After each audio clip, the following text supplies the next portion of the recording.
1. Achieving enlightenment does not imply conceiving luminous forms, but rather becoming aware of darkness. These words, spoken by Carl Gustav Jung, summarize a profound perspective. Attaining the truth is not just about adhering to pleasant or positive ideas. The path to enlightenment calls us to embrace the totality of who we are, both the aspects we value and celebrate, and those we tend to reject or hide. It is through this harmonious integration that we discover the unity of our existence, a fusion that encompasses both the bright aspects that we proudly display and the dark corners that we turn our back on and prefer to ignore. 2. The integration process plays a fundamental role in allowing us to fully embrace our wholeness, including the hidden and sometimes painful aspects. Its function is to reintegrate the fragmented parts of our being, allowing the harmonization and integration of all facets of our existence. Throughout this journey, we can experience a sense of wholeness, providing us with a deep sense of union and fusion with all of creation, an experience often described by many mystics. 3. To achieve this feeling of wholeness, it is necessary to integrate all the events of which we are aware, all parts of the I am, with the hidden aspects of the unconscious, the I am not. This encompasses characteristics that we tend to reject, repress, or deny due to shame, self-loathing, or suffering. 4. To paraphrase the words of Albert Einstein, darkness manifests in the absence of light. To dispel this shadow, it is necessary to penetrate the depths of our inner being, understand the mechanisms of denial, and be willing to challenge our established reality and leave the comfort zone.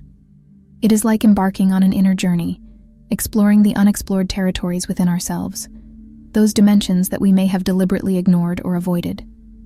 This journey can take us through valleys of uncertainty, fear, and scars from the past.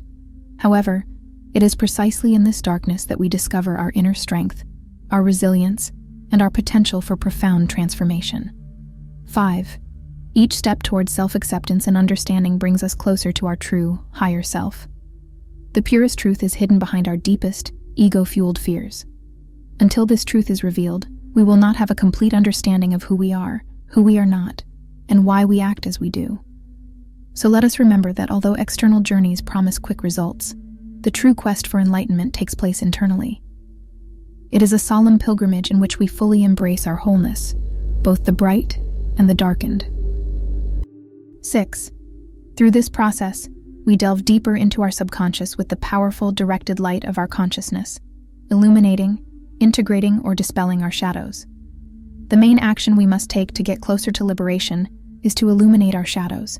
And to illuminate them, the first step is to explore them, become aware of them, recognize them, and observe them, and then allow ourselves to work on them. This task can be approached in different ways, a very effective approach being the mental recreation of the situation that gave rise to the trauma or shadow. When observing it, we try to detach ourselves emotionally, acting as mere spectators, as if we were watching a scene from a movie. 7. Initially, we contemplate the scene and observe the emotions that arise in us. Then we worked on the spot asking several questions. For example, did the situation occur exactly as we remember it, or were there distortions in our minds? Is there anything else we haven't considered? Something that might explain and provide a deeper understanding of why it happened this way? If someone treated us in a harmful way, were they aware of the impact of their actions? Ultimately, even if someone has intentionally wronged us, we have the tools of compassion and forgiveness at our disposal. 8. Forgiveness and compassion directed toward the person or situation are important, but above all, it is crucial that we forgive ourselves for not interpreting the situation appropriately or for allowing this unresolved conflict to overwhelm us and cast a shadow over our days. This entire process must lead us to reconciliation with the situation and acceptance of it as it occurred.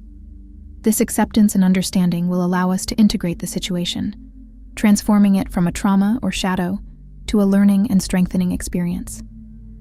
We will have applied the art of transmutation and mental alchemy to free ourselves from mental limitations. It is necessary to release our anchors and explore the kingdom of the heart, turning it inward. 9. Shadows do not communicate through audible words, but through our minds and emotions. They are echoes of thoughts originating from forgotten traumas and wounds of our inner children. These shadows represent fragments of our own light that have dispersed, hiding and casting shadows in some corner of our being. We cannot achieve complete enlightenment if parts of our light remain hidden and extinguished, because these shadows will become a burden that will obscure our own luminosity. 10. These facets can materialize as unfavorable thoughts or emotions that resonate in our minds. They are like moments frozen in time, fixed in patterns of behavior that we exhibit at certain stages of life. These inner shadows exist in a timeless realm, captured in the era in which they originated, like that traumatic experience you had when you were 15. If the trauma or shadow was generated at age 15, the associated emotion bears the mark of that age.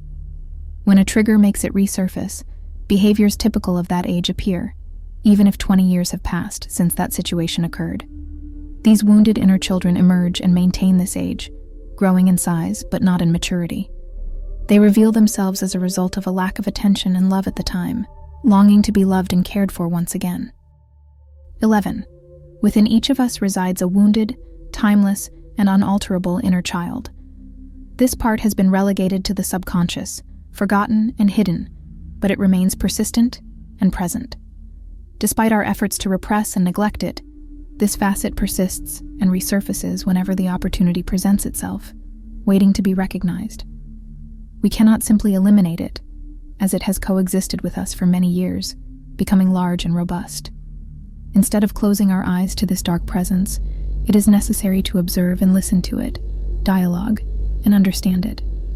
By giving it the necessary attention and understanding, this part stops being a shadow and becomes part of our totality, our light. 12. This elusive aspect is referred to by various terms, such as wounded inner child, inner demon, inner darkness, or fallen light. Regardless of the nomenclature, it is essential for our development to stop ignoring them and, instead, welcome them and offer them the love that they lacked in the past. This love is the light capable of dispelling the shadows. The scars of our inner shadows can persist for years, influencing our beliefs and behaviors long after they arise. We often unconsciously repeatedly attract negative situations, relationships, and people without fully understanding why. This occurs due to the presence of wounded inner children who repeatedly resurface, crying out for our love and attention. 13. Let's consider an example. If we experience feelings of unworthiness or insecurity when speaking in public, this may have its roots in a childhood experience of rejection, criticism, or ridicule. 14. For example, when we were children, perhaps we liked to sing, and we did it often at home. However, when we tried to sing at school, some classmates mocked and laughed at us. This situation generated trauma, leading us to believe that we were singing badly and that such an act was shameful. 15. Our mind then associated the act of singing and free expression as something negative. From that moment on, we began to avoid this practice, even hiding it deep in our subconscious to avoid reliving it and facing new suffering. 16. To incorporate and illuminate this shadow, we can, for example, mentally recreate the scene and realize that there was nothing inappropriate about our singing, even if it was not perfect. 17. The problem lay with the children who, due to their lack of awareness, felt inclined to ridicule others, something resulting from their own low self-esteem. 18. By recognizing the shadows present in others, we understand that their actions are not always directed against us with negative intentions, but are often the result of their own internal conflicts. 19. This perspective prevents us from taking things personally and promotes a compassionate approach, allowing us to overcome unnecessary drama. 20. Facing and paying attention to the inner shadow, exploring its origins, allows us to release negative emotions and beliefs, replacing them with self-love and compassion. 21. When we suppress our shadows, they persist in seeking expression. Negative self-talk, anxiety, or depression can arise as a result of these shadows, often without us understanding their source. By embracing and illuminating these parts, they resolve, releasing energy for our benefit and use.